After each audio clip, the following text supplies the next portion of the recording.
हे guys, welcome to my channel. आज आली आहे मी ठाण्याच्या तुळजाभवानी मातेच्या मंदिरामध्ये.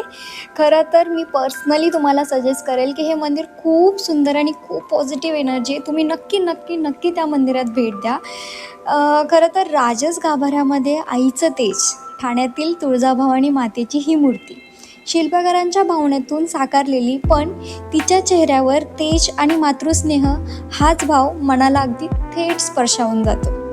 खरं तर ही मूर्ती एवढी गोंडस आणि एवढी पॉझिटिव्ह एनर्जी देते ना, तुम्ही एकदा तिथं गेल्यानंतर तुम्हाला ती ऊर्जा नक्कीच म्हणजे अनुभवायला मिळेल. मला तर ते खूपच जास्त आवडलं. आणि ह्या साडीमध्ये आईचं जे लूक आहे, म्हणजे नऊवारी साडीमध्ये एकदम निळासर तो रंग आहे आणि एवढा छान आणि एवढा पॉझिटिव्ह वाटतं. तुम्ही नक्की त्या मंदिरात भेट द्या. मी ज्यावेळेस गेले होते त्यावेळेस एवढी गर्दी नव्हती.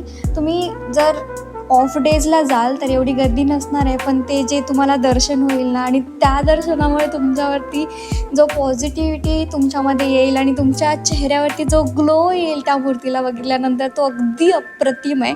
आईच्या चरणी आलेली ही शांतता, तेज भक्तांच्या मनातील श्रद्धा, धैर्य आणि आत्मिक शक्तीचा संचार करतात. आईचे हे पावलं एकदम ब्लेस्ड फिलिंग काय असते माहिती आहे का, ती येते इथं चरण स्पर्श केल्यानंतर.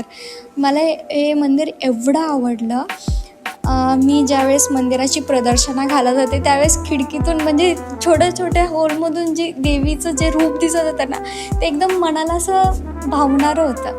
आणि मला पण असं वाटतं की तुम्ही ज्यावेळेस तिथं दर्शनाला जाल ना, तुम्हाला तो अनुभव नक्की मिळेल. आणि तुम्ही तिथं ठाण्याला ज्यावेळेस ह्या मातेच्या मूर्तीचं दर्शन कराल त्यावेळेस जे तुम्हाला फिलिंग्स येतील ना, तुम्ही नक्की नक्की कमेंटमध्ये मला ते सांगा. कारण जे मला वाटलं ते तुम्हाला पण वाटतं आहे का, हे मला त्याच्यातून कळेल.